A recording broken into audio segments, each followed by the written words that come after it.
So hello guys, good morning, જય શ્રી કૃષ્ણ. કેમ છો બધા? Welcome back to my YouTube channel.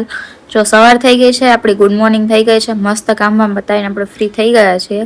અને આજે જો મેં મસ્તનો ચોટલો વળાવ્યો છે, કેમ કે મારા મમ્મીના ઘરે ગઈ હતી ને ત્યારે મારા મમ્મીએ મને માથામાં મસ્ત તેલ નાખી આપ્યું ને, તો આજે મેં કેટલા ટાઈમ પછી ચોટલો વળાવ્યો છે. કોઈ દિવસ વળાવતી નથી, પણ આજે વળાવવાનું મન થયું તો આજે મેં ચોટલો લઈ લીધો છે મસ્ત એવો.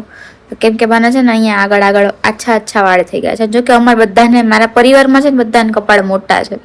મારે એમ જ છે. એટલે અમુક લોકો એમ કે એને ટાલ પડી ગઈ અને એમ થઈ ગયું. ભાઈ મને ટાલ નથી પડી, મને છે ને અમારા ઘરે પરિવારમાં જ અમારું કપાળ મોટું છે એના માટે વાળ પતલા થાય છે. કેમ કે અત્યારે બધાના હેરફોલ બહુ થાય છે. જો કે એ તો નોર્મલ થઈ ગયું છે આ સમયમાં તો, એટલે એનો તો કોઈ વાંધો નથી. આજે તો જો મસ્ત ચોટલો વળાય કામ પતાવીને ફ્રી થઈ ગયા છીએ. બસ આજે તો અત્યારમાં આવું છે. દીપ હજુ સૂતા છે. નાસ્તાનું વિચારું છું કે શું બનાવું નાસ્તામાં, તો મળીએ થોડી વારમાં. તો જો ગાઈસ, અત્યારે છે ને આપણે કાજલબેનના ઘરે આવતા રહ્યા છીએ. અને મીશુ દીકો હું કરતો હોય, મીશુને રમાડવા માટે આવ્યા છીએ. કેમ કે હમણાંથી આવ્યા નથી ને એના માટે. મીશુ દીકો હું કરતો હોય, મીશુ દીકાનું રમકડું છે મીશુનું. હા મીશુ, કોણ આવ્યું હોય તને મળવા? કોણ આવ્યું હોય તને મળવા? કોણ આવ્યું હોય? તારા મમ્મા ક્યાં ગયા? હા મમ્મા, તારા મમ્મા ક્યાં ગયા છે ભાઈ? હું ઘરે આવી એને સુરાવાનો ટાઈમ થયો, નાઈને જો એને મસ્ત ને તૈયાર કરી દીધી છે. એને અહીંયા ઘોડિયું જો તૈયાર કરીને રાખ્યું સુવા માટે. પણ હજુ મીશુ દીકો તો નથી, કેમ કે હું અમારે આવ્યો તો તને હાલા નથી કરવાના હતા. અત્યારે હાલા નથી કરવાના તારે. હા જો કેવી મસ્તની રમે છે. હે હા, મોમાં નથી નાખવાનું બાબુ, મોમાં નથી નાખવાનું, ગંદુ હોય. ગમે તે વસ્તુ નાના છોકરાને કેવું તરત જ લઈને મોમાં નાખી દેવાનું, તરત લઈને મોમાં નાખી દેવાનું, એવી જ ટેવ હોય પહેલેથી. એને એમ કે ખાવાનું છે તો મોમાં રાખીને રમ્યા કરે. A few moments later. Mishu, આ કોણ છે? આ તારા મામા છે? આજે તમારી પાસે આવશે હો મીશુ. મીશુ, આ કોણ છે? તારા મામા છે?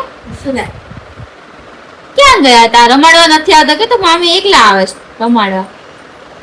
મકામી ગયા હોય ને મમ્મા કામ ઉપર છે. કેવો જોવા તમારે સામે ફોન લીધો ને ચાલુ કર્યો ને ત્યારે અહીંયા જોવા લાગ્યો. હા તો જો વઘારેલા ભાત, પછી ચોળીનું શાક છે, સૂકી ચોળીનું સંભારો છે, મરચાંના ગાજરના રોટલા.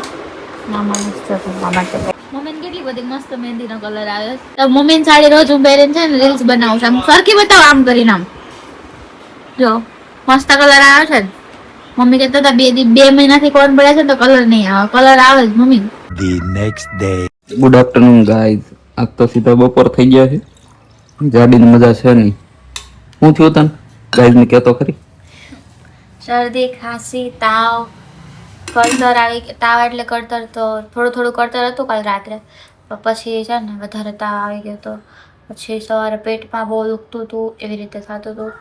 અને ખબર નથી પડતી મને શું થાય. આખું શરીર છે ને દુખ્યા કરે, લૂઝ મોશન થઈ ગયા. હા, લૂઝ મોશન થઈ ગયું છે. શરીરમાં પાણી નથી ઘટી ગયું ને મારે. હું ખાવાનું તારે અત્યારે? આજે ખાલી મેં સાદી ખીચડી બનાવી છે, ઢીલી એવી. પછી પૂરી લીધી છે ને દહીં લીધું છે સુમરનું. પછી ભીંડાનું શાક છે ને એમણે ખીચડી, રોટલી, આ વ્હીલ્સ ને આલુ સેવ એમની માટે લઈને આવ્યા છે. છાશ છે. આથારા મરચા છે તો ખાવાના નથી.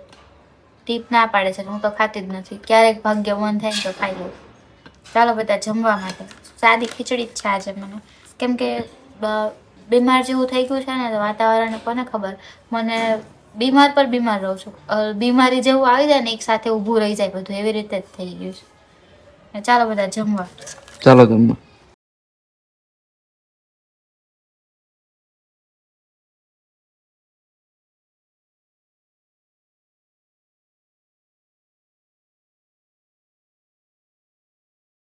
તો ગાઈસ, જો અત્યારે આપણે ઘરે આવતા રહ્યા છીએ મસ્ત મજાના.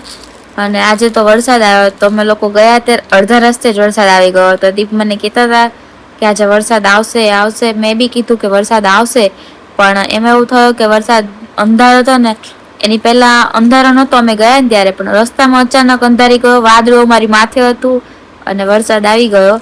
અને જો અમે દવા લઈને આવતા રહ્યા છીએ. આટલી બધી દવા પૂરી કરવાની છે ગાઈઝ મારે.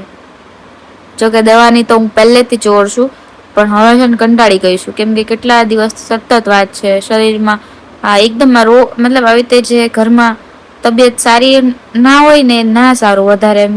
જોકે વધારે બીમારી જેવું હોય ને ના સારું એમ બધા એવું કે, અને એ વાત સાચી બી છે, કેમ કે કંટાળી જઈએ એક ને એક વસ્તુ. શરદી, ખાંસી, તાવ, પછી આમ પેટમાં દુખવું, વોમિટિંગ થવી, પછી શરીર તૂટે આપણું, એમ ક્યાંય ચેન ના પડે. અને મારી સાથે તો કેટલા ટાઈમ થયા, એકની 2-3 અઠવાડિયા જેવું થઈ ગયું. હું તમને કેટલા ટાઈમથી કહું છું કે મને આ થાય છે, પણ મળતું નથી. ઘણી બધી દવા કરી, આ ફાઇનલી ઇન્જેક્શન લગાવ્યું, પછી એવી રીતે અમે લોકો આવતા રહ્યા. જો કે ઇન્જેક્શનથી બીક બહુ લાગે છે, પણ ચાલે હવે. તો બસ જો આજના માટે તો આટલું જ હતું. હવે દવા પીને છે ને આપણે ઊંઘી જઈએ. અને આ વખતે છે ને બ્લોગ થોડોક નાનો આવ્યો હશે તો તમે ચલાવી લેજો, કેમ કે બીમાર હતી. મેં તમને કીધું જ તું આગળ કે બીમાર હોઈશ કે પછી ગમે, હું તમને બ્લોગ આપવાની પૂરી ટ્રાય કરું છું બીમાર છો છતાંય. તો સપોર્ટ કરજો, લાઈક કરજો, શેર કરજો, મસ્ત મજાની કોમેન્ટ કરજો. Good night, bye bye guys.